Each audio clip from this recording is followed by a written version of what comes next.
Just in case you thought Donald Trump was taking the new Epstein email drop in stride, his latest post on Truth Social suggests otherwise. He posted, quote, "Now that the Democrats are using the Epstein hoax involving Democrats, not Republicans, to try and deflect from their disastrous shutdown and all of their other failures, I will be asking Attorney General Pam Bondi and the Department of Justice, together with our great patriots at the FBI, to investigate Jeffrey Epstein's involvement and relationship with Bill Clinton, Larry Summers, Reid Hoffman, JP Morgan Chase, and many other people and institutions to determine what was going on with them and him. This is another Russia scam with all arrows pointing to the Democrats. Records show that these men and many others spent large portions of their life with Epstein and on his island. Stay tuned."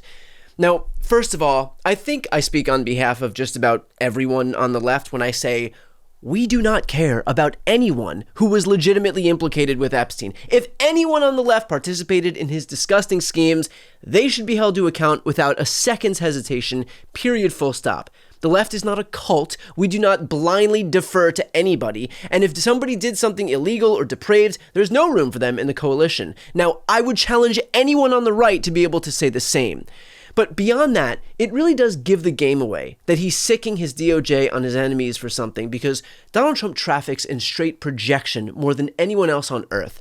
He called for Hillary Clinton to be prosecuted for her handling of what were believed to be classified emails, only for Trump himself to steal classified documents from the White House and refuse to return them. Donald Trump has repeatedly claimed that elections were rigged or stolen when he lost, only to then engage in an effort to rig the 2020 election, an election that he still claims was rigged to this day. He's criticized the Clinton Foundation while his own businesses continue to not only operate, but pull in billions from domestic entities looking to curry favor with the White House and foreign entities also looking to do the same. He encouraged the prosecution of Hillary Clinton by leading chants of "lock her up," while later claiming that investigations into him represented the weaponization of the government. He called Joe Biden Sleepy Joe, while literally days ago, this was him in the White House. And I could go on and on. The truth is that the best indication that Donald Trump has done something wrong is when he starts to insist that somebody else did that thing. And finally, notice that he calls it the Epstein hoax. Which part exactly is a hoax? That there are emails written as far back as 2011 where Epstein tells Ghislaine Maxwell that Donald Trump was at his house with one of his victims? Was that just a long-term play by the Dems where 15 years ago, the Democrats forced Epstein to write that email in case Trump ever became president and they needed some dirt on him that they wouldn't release until midway through his second term? Like, what are we even talking about here?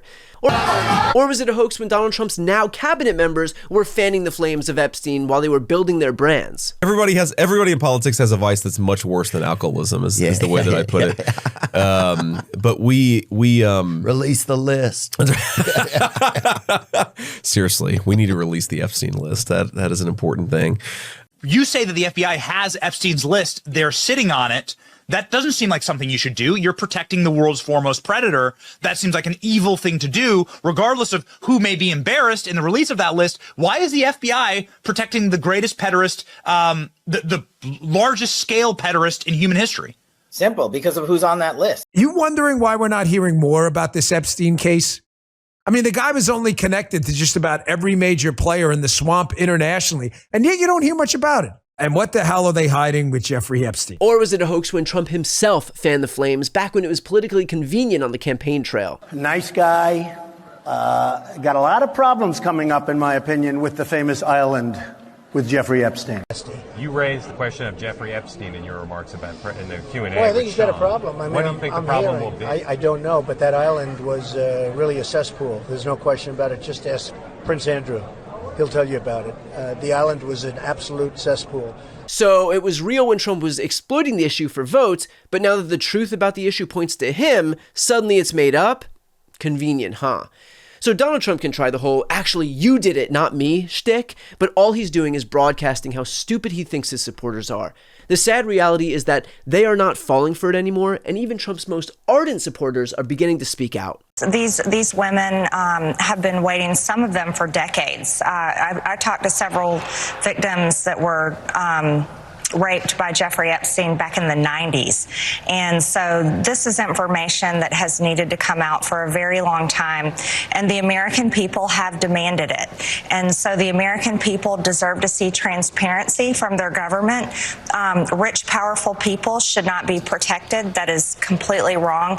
And it's a message to victims everywhere, victims of rape, human trafficking, and children who are trapped in terrible situations, that the government will not protect the predators, that we will work hard to protect the victims. I want the Epstein files released. I'm with Thomas Massey and Ro Khanna. Let's go, baby. I don't know why Kash Patel, Dan Bongino, or anyone else is saying there's nothing going on, and they haven't given us a good enough reason to believe nothing is going on. So they botched this one. Let's see the Epstein files released, what they've got, what they can release. I'm assuming most of it's gone anyway, and I don't necessarily trust any of it, but I'm not playing these games. Why would Trump run on releasing these files if, when he was in office and Epstein got locked up and they got all this information and he know this can't get out to the public, why would he run on releasing it? Because he's dishonest. Point blank. All right. I mean, Trump is dishonest. I think we all understand Trump is a dishonest character. Right? I mean, he told us that on the pod. He said, "I am a mostly truthful person," basically saying I lie sometimes. Yeah. You know what I mean? When it's strategically relevant, when it's beneficial to marketing, when it advances the cause, when it gets him what he needs in the long run, it's a short-term sacrifice for a long-term gain. So was it just a huge miscalculation? He thought people would not care after he gets elected. Like if he know he couldn't. Well, he did release. I think he thought, oh yeah, we're going to give him some red meat. We're going to put together all these influencers. We're going to give them these files, and we're going to leak all the stuff, and they're going to eat it up, and we'll be good. I'll have done my job. And then no one ate it. And then he was like, oh, shit. Is that what you think, Andrew? You got to keep in mind that, like, Donald Trump was there from the beginning of all this with his first presidency. So none of this is new to him. It's almost like a boomerang that's coming back to him. He was back there with Epstein, too. Funniest thing. Or the Epstein files is a hoax. Bro, the fucking Epstein thing is just... Nothing but a hoax. It's just, I don't even understand. I don't get it. It is the easiest political victory. Like if you just it is, do but it, it isn't. Here's the thing. Yeah. I'm not supporting anything. Just be really clear, ladies and gentlemen. Yeah. But if you have relationships with all these insanely wealthy people that are going to be severely impacted by this, like this is the ultimate political football. Because I don't know what the numbers are. I don't know who the people are, but I've heard things. And if those things are true, you're dealing with some of the most powerful people in the world, some of the wealthiest people in the world. In fact, even Republicans defected and voted for the discharge petition to force a vote on the release of the files, which will take place next week. And Thomas Massey, who led the charge, offered this warning to his colleagues. And how many Republicans do you think will vote for this on the floor? Well, I've already had a couple Republicans tell my office privately that they're going to vote for it. And I think that could snowball.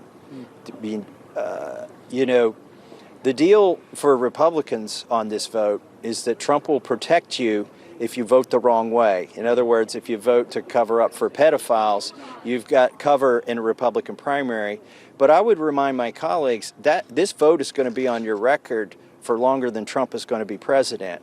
And what are you going to do in 2028 and 2030 when you're in a debate, either with a Republican or a Democrat, and they say, how can we trust you? You covered up for a pedophile back in, 2025. Don't think that Republicans didn't hear that message loud and clear. So while Trump may be perfectly content to try and manipulate his base with the most bargain basement tactics possible, the reason he's getting so desperate is because he's lost control of the narrative. He exploited the issue when he was running for office, and now the chickens have come home to roost. And all of the fake investigations in the world at the hands of his henchmen and women at the DOJ are not going to change the optics or the reality of Donald Trump's relationship with the world's most notorious pedophile. Before you go, if you enjoyed this content and you want to see more and support independent media, please subscribe to this channel. The subscribe button will be right here on the screen. But second, the reality is that we are now in a political environment where this administration can lean on any of the social media platforms to suppress certain voices if they don't like critical coverage. That means my longevity here is in the hands of a few tech billionaires who are already making it clear that they are willing to cater to this administration. To that end, signing up for my newsletter is a way for me to reach you directly if that ever becomes necessary. I'll put the link right here on the screen as well, so please sign up. It's free, but there's also an option to do a paid subscription if you'd like to support me and my team. I really appreciate it. Thanks so much for watching.